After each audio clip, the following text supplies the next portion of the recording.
Hello friends, welcome to my new vlog. दोस्तों, जैसा कि आप देख सकते हो, मैंने आज बॉक्स मंगाया हुआ है और ये टोटल है 1000 पीस। 25 का एक ये बंडल है, टोटल 40 बंडल है दोस्तों। तो 1000 पीस ये हमारा बॉक्स हो गया। बात करें इसके डायमेंशन की, इसके साइज की, तो ये है 7 4 3.5 और ये साइज मैं इंच में बता रहा हूं दोस्तों। और इसकी मोटाई की बात करें, थिकनेस की बात करें, तो ये है 5 प्लाई का दोस्तों। 5 प्लाई का ये है, आप देख सकते हो इतना मोटा बॉक्स है ये। क्वालिटी इसकी बहुत अच्छी है और इसमें जब हम माल पैक करते हैं तो हमारा माल सेफली पहुंचता है कस्टमर के पास। तो अगर आप भी बॉक्स मंगाए तो इन बातों का ध्यान रखें कि बॉक्स ज्यादा पतला ना हो, क्योंकि जो भी सामान आप भेजोगे वो सेफली पहुंचना चाहिए। और हो सकता है कि कस्टमर आपका सामान रिटर्न कर दे, तो सेफली आपके पास आना भी चाहिए। तो बॉक्स अगर अच्छा रहता है तो माल हमारा सुरक्षित कस्टमर के पास पहुंचता है और सुरक्षित वापस आ जाता है। अब बात करते हैं दोस्तों इसके प्राइस की। तो घर तक लाने में ये मेरे को 8 से 8.5 रुपए के बीच में पड़ जाता है, जिसमें कि बॉक्स का चार्ज, लेबर चार्ज और कन्वेंस जुड़ा हुआ है। अब जैसा कि थंबनेल पे आपने देखा कि 1000 बॉक्स में अगर मैं माल बेचता हूं तो कितना मेरा प्रॉफिट होगा। तो आइए बताता हूं कि अगर मैंने 1000 बॉक्स में माल भर के बेच दिया तो मुझे प्रॉफिट कितना होगा। जैसा कि मेरे पुराने व्यूअर्स को पता है दोस्तों कि मैं लगभग 100 रुपए बचाता हूं एक प्रोडक्ट पे।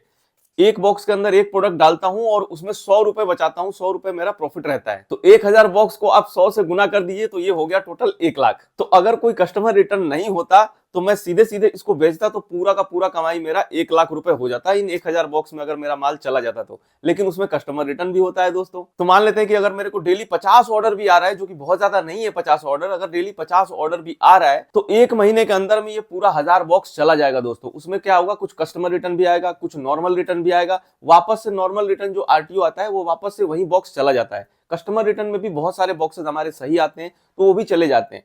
तो एक महीने के अंदर में ये पूरा 1000 हमारा निकल जाएगा, क्योंकि 50 ऑर्डर बहुत ज्यादा नहीं होते हैं। 50 ऑर्डर आराम से आते हैं और एक महीने का ये स्टॉक आप मान के चलो कि एक महीने में आराम से बिक जाएगा। लेकिन पूरा का पूरा 1 लाख प्रॉफिट नहीं बनेगा, क्योंकि उसमें कस्टमर रिटर्न भी होता है। तो अगर 50 ऑर्डर डेली के आते हैं, उसमें हम 5 कस्टमर रिटर्न भी मान लेते हैं, टोटल तो रिटर्न 15 से 20 के बीच में आपके पास आएगा या हमारे पास आता है। लेकिन उसमें से हमें 5 या 4 कस्टमर रिटर्न आता है, तो चलो मैं 5 पकड़ लेता हूं, मैक्सिमम पकड़ लेता हूं। 5 रिटर्न अगर दिन के आते हैं मेरे पास तो 30 दिन में मेरे को 150 हो जाएंगे रिटर्न।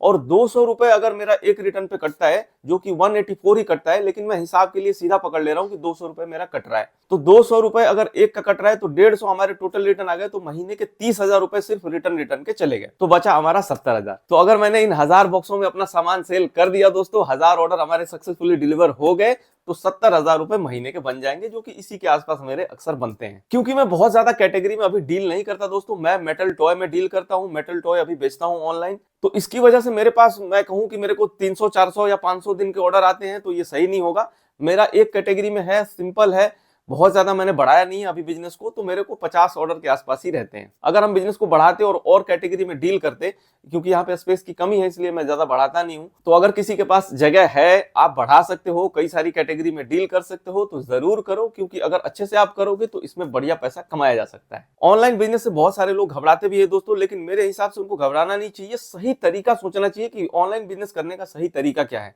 आपने देखा होगा कि बहुत सारे लोग ऑफलाइन बिजनेस में भी घाटा कर लेते हैं और वही बिजनेस ऑफलाइन में दूसरे लोग करके फायदा कर लेते हैं। बस अपने अपने करने का नजरिया होता है, अपना अपना व्यवहार होता है। लोग कहते हैं ना कि उसका व्यवहार अच्छा है, मैं जाऊंगा उसके दुकान से लेके आऊंगा, उसका व्यवहार अच्छा नहीं है, मैं वहां नहीं जाऊंगा, वो बहुत महंगा देता है, वो सस्ता देता है। तो रेट का भी फर्क पड़ता है, हर एक चीज का फर्क पड़ता है। तो जैसे ऑफलाइन बिजनेस करने का अपना एक तरीका होता है, वैसे ही ऑनलाइन बिजनेस का भी तरीका होता है। बारीकियां होती हैं प्राइस सेट करने की, किस तरीके से प्राइस सेट करें, कस्टमर रिटर्न को कैसे कम करें, लिस्टिंग और प्रमोशन किस तरीके से करें कि आपका ऑर्डर जो है बहुत ज्यादा इंक्रीज हो, अच्छा ऑर्डर आए। तो ऐसे ऐसे बहुत सारी मेन चीजें हैं जो कि मैं अभी बताना भूल रहा हूं, लेकिन कई सारे वीडियोस में मैंने बताया भी है।